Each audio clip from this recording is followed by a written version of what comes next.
ನಾನ್ಯಾರು?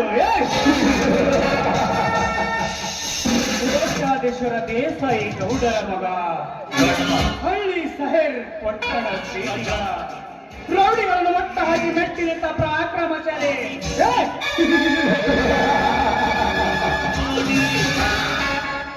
ನನ್ನ ಕಂಡ್ರೆ ಮುಖ್ಯಮಂತ್ರಿ ಹೆದರವ, ನನ್ನ ಕಂಡ್ರೆ ಗೃಹಮಂತ್ರಿ ಹೆದರವ.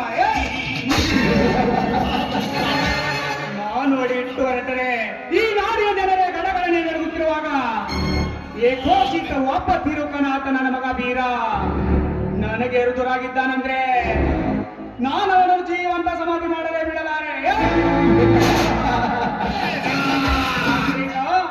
ಮಂತ್ರಿಕ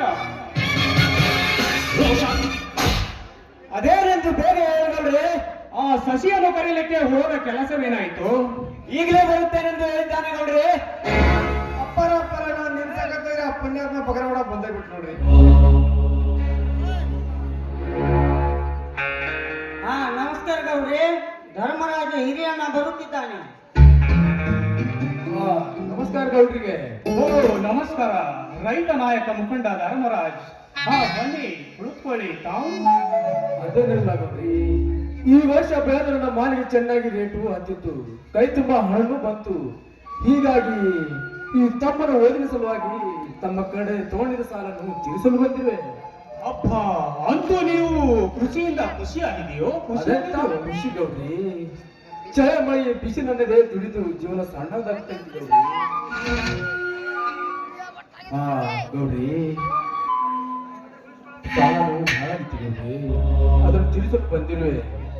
ಆ ಸೀತಾಪತಿ, ಇವರ ಸಾಲ ಎಷ್ಟು ಆಗೈತಿ ನೋಡು, ಎಲ್ಲ ಲೆಕ್ಕ ಮಾಡು. ಓರಿ ಹಂಗೇನ್ರಿಯಪ್ಪ? ಹಂಗಾದ್ರೆ ಇವ್ರು ಸಾಲ ತೀರ್ಸಕ್ ಬಂದಾರೇನ್ರಿ? ಅಪ್ಪ ಒಂದ ಮಿನಿಟ್ ಲೆಕ್ಕ ನೋಡ್ತೇನ್ರಿ.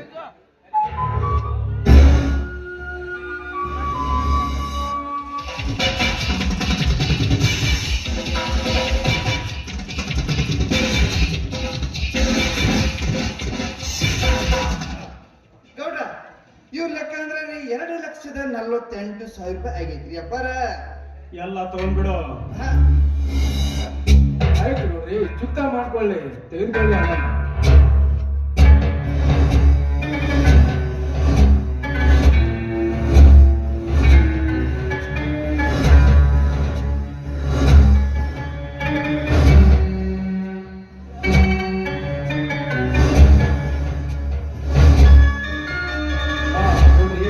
ನಾನಿನ್ನು ಬರುತ್ತೇನೆ. ಶಶಿಧರ ಬಾ ಹೋಗೋಣ. ಇಲ್ಲಣ್ಣ, ನೀವು ನಡೀರಿ, ಸ್ವಲ್ಪ ನಾನು ಆಮೇಲೆ ಬರ್ತೀನಿ. ಶಶಿಧರ, ದೊಡ್ಡವರ ಮನೆಯಲ್ಲಿ ಬಹಳ ಹೊತ್ತು ನಿಲ್ಲಬಾರ್ದು, ಬಾ ಹೋಗಂತೆ. ಇಲ್ಲಣ್ಣ, ನಾಳೆ ನಾನು IPS ಆಗಿ ಅಧಿಕಾರ ಪಡೆಯುತ್ತಿದ್ದೀನಲ್ಲ, ಅದರ ಬಗ್ಗೆ ಮಾತಾಡಬೇಕಿದೆ. ಇವರು ಈ ಭಾಗದ MLA ಅಲ್ವಾ, ಅದಕ್ಕೆ ನೀವು ನಡೀರಿ. ಸರಿ ಸರಿ, ಹಾಗೆ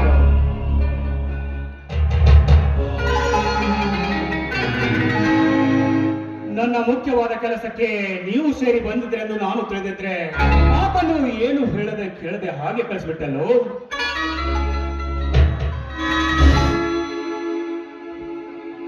ಬರೋದು ಬಂದಾನ, ನಮ್ ಭೂಮಿ ವಿಷಯ ಹೇಳ್ತಾನ, ನಿನ್ ಲಗ್ನ ಸಮಾಚಾರ ಕೇಳ್ತಾನ ಅಂತ ನಾವು ತಿಳಿದಿದ್ರೆ ಇದೇನಾತು ನಿನ್ನ ಕೆಲಸ?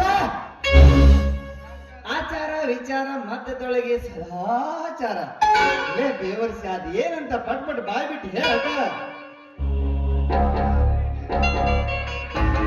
ಇಲ್ಲಾಂದ್ರೆ ನೀನು ಆ ಬೀರನ್ನು ಇಲ್ಲಿಗೆ ಕರೆಸಿ ಕೆರವೆಲೆ ಹೊಡೆದು ನೀನು ನನ್ನ ತಂಗಿ ಲಕ್ಷ್ಮಿನ ಮದುವೆ ಆಗ್ಬಿಡು, ಎಲ್ಲ ಕೆಲಸ ಓಕೆ ಆಗುತ್ತೆ. ನಾವಿಬ್ರು ಸೇರಿ ಈ ಕೆಲಸ ಮಾಡ್ತೀವಿ. ಇವತ್ತೇ ಅಷ್ಟೇ ಕೊನೆ ಆಗುತ್ತದೆ.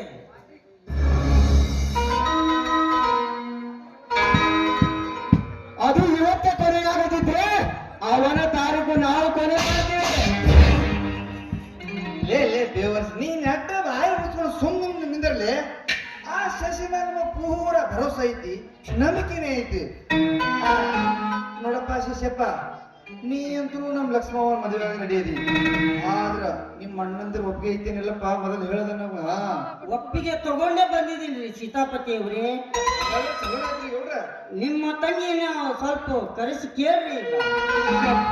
ಶಭಾಷ್, ನಿನ್ನ ಎದುರಿಗೆ ಕೇಳ್ತೀನಿ, ಲಕ್ಷ್ಮಿ ಏ ತಂಗಿ ಲಕ್ಷ್ಮಿ,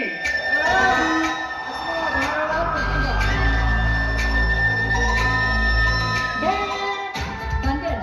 ಯಾಕಣ್ಣ, ಏನಾದ್ರೂ ಕೆಲಸ ಇತ್ತಾ? ಹಾ ಬಾ ತಂಗಿ, ನಿನ್ನ ಮದುವೆ ಆಗೋ ಗಂಡು ಬಂದಿದ್ದಾನೆ. ನೋಡಿಲಿ ಎಷ್ಟು ಸುಮೋಟಾಗಿದ್ದೇನೆ ವರ ಪುರುಷ. ಅವನ ನೋಡಿ ನಾನೇನು ಮಾಡ್ಲಿ ಅಣ್ಣ?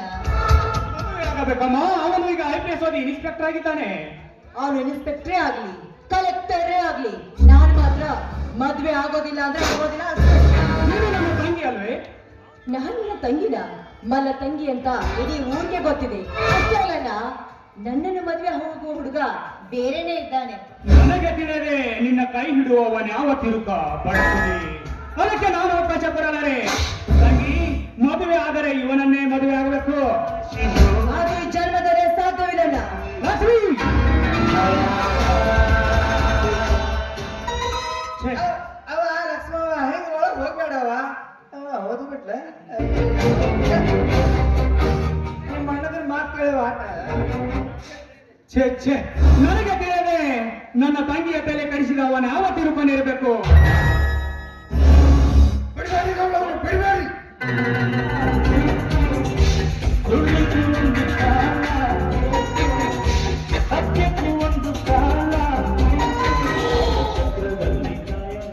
ಗೌಡೆ, ನಿಮ್ಮ ತಂಗಿಯ ತಲೆ ಕೆಡಿಸಿದವನು ಯಾರು ಯಾಕೋ ಅನುಮಾನವೇ? ಅವನು ನಿಮ್ಮ ನಿತ್ಯ ಕಡುವಾಯ ತಂದಲ್ಲೇ ಇದ್ದಾನೆ ಗೌಡೆ. ಅಂದರೆ ರಾಣಿನ ಮಾತಿನ ಅರ್ಥ ನನ್ನ ತಂಗಿಯ ತಲೆ ಕೆಡಿಸಿ ಕೈ ಮುಟ್ಟಿ ಬರುವ ಅವನ ಯಾವ ಸುರ. ಗೌಡ್ರೆ, ಅವನು ಬೇರಾರು ಅಲ್ಲ, ಅವನು ನಿಮ್ಮ ಕಡುವೈರಿ ಕುರಿಗಾರ ವೀರ. ವೀರ, ನಾನಿವನು ನಂಬಲು ಸಾಧ್ಯವಿಲ್ಲ. ನೀವು ಇವನು ಸುಳ್ಳು ಹೇಳುತ್ತಿರುವೆ. ಯಾವ ಹೆಬ್ಬಟ್ಟಿನ ವೀರಲ್ಲಿ ನೀನು ಸುಳ್ಳು ಹೇಳುತ್ತೇನೆ. ನಾನು ಇದನ್ನು ನಂಬಲಾರೆ. ಗೌಡ್ರೆ, ನೀವು ನನ್ನ ಮಾತು ನಂಬೋದಿಲ್ಲ ಅಂತ ನನಗೆ ಚೆನ್ನಾಗಿ ಗೊತ್ತಿತ್ತು. ಅದಕ್ಕೆ ಅವರು ಹಾಡಿ ಕುಡಿದ ಬಿಗಿದಪ್ಪಿ ನಿಂತಾಗ ನಾನು ಒಂದು ಫೋಟೋ ತೆಗೆದುಕೊಂಡು ಬಂದಿದ್ದೇನೆ, ನೋಡ್ರಿ ಇಲ್ಲಿ.